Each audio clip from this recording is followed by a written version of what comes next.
Good evening, ladies and gentlemen, and welcome to the latest episode of News 99 Under 9. All your top news stories in 9 minutes or less. I'm Alan Agostino alongside Michael McDonald, and it's good to be back. A bit of a hiatus, but now we're finally back to getting some content out there. We're going to start off with our big story tonight. Coronavirus updates as of April 22nd, 2020. The current total 35,684 total confirmed cases in PA. Absolutely insane what has been going on over the past few weeks right now. In addition to the latest numbers that are currently still on the rise, hopefully they'll level out soon.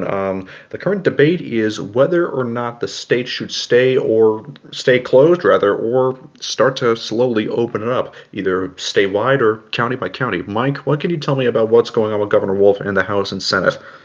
Well, at least in the PA state government right now, they pushed the quarantine till May 8th. So it was supposed to originally end on April 30th, but they bumped it back a couple days. But they also talked about plans for reopening, which a lot of states in the country have been talking about.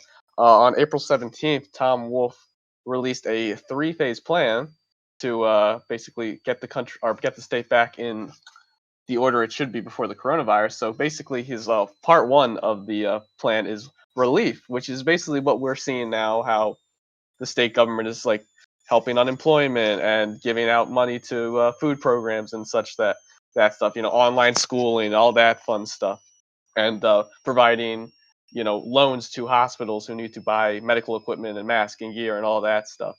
But right now we're starting to see the curve flatten in this state, so that's a good sign as across the country as well.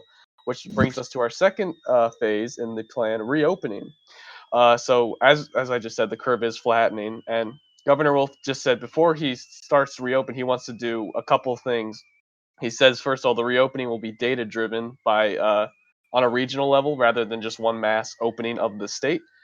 He would also like to have enough protective equipment and COVID-19 testing capabilities. That's the second thing that he really wants because, as you know, COVID-19 testing is pretty in short supply right now. Governor Wolf also wants to set up kind of a monitoring slash surveillance system, which is kind of more for helping the health and state officials to be notified if, say, a pocket of COVID-19 reappears in the state somewhere. This is just so they can get there fast and quarantine the area so it doesn't spread throughout the state or potentially the country.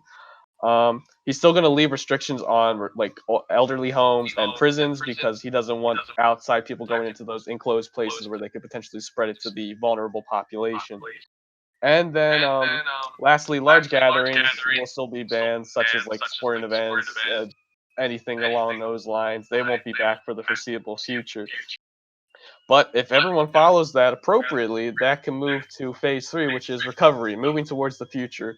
Basically, the two big takeaways from his plan for recovery, since he doesn't have much to go on right now, it's just staying to get the healthcare system back in order where it can be safe again to go, not worried about COVID, and to basically also employ communities to really spread awareness about public health.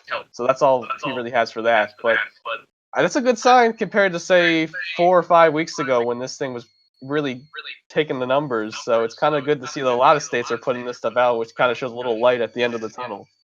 Absolutely, absolutely. Has the state said anything about a potential spike of COVID-19 either in like the fall or the winter? Well, right now in China, this isn't here, but they're seeing a little bit of a number increase again. So I mean, there could be a possibility stateside, but who knows right now? Because a lot of the numbers are still going up. Say in like New Jersey and New York, they're not really showing signs of a kind of a gradual decrease in the increase in cases.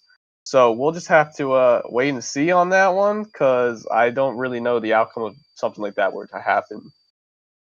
Excellent. And the final story of the night, we're talking stimulus checks. Since the last time we reported, the United States handed out a $1,200 one-time stimulus payment to every single man and woman in the country who is claimed as independent.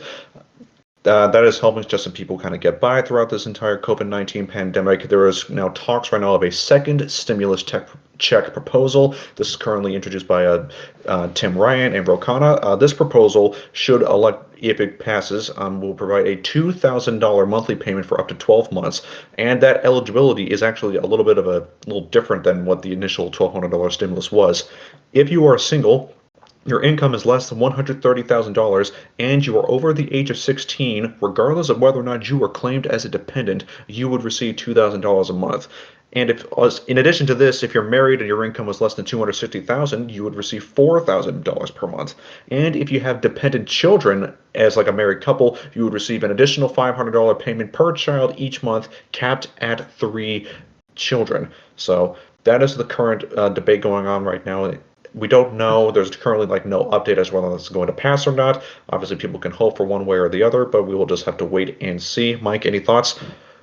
I mean, no, I think it's good that they're gonna do a second wave of this, hopefully, because I mean, $1,200 to survive through this almost over a month, a month and a half now of being quarantined. I think $1,200 was just a little bit low on the government's part, but it's gonna be good if they did get those checks out there to everyone. Absolutely, absolutely. And we will provide you with the latest updates on this and other stories in the weeks going forward. So that is going to do it for this, the latest episode of News 99 Under 9, all your top stories in under 9 minutes or less. I'm Alan Agostino alongside Michael McDonald. Have a good night and be safe out there.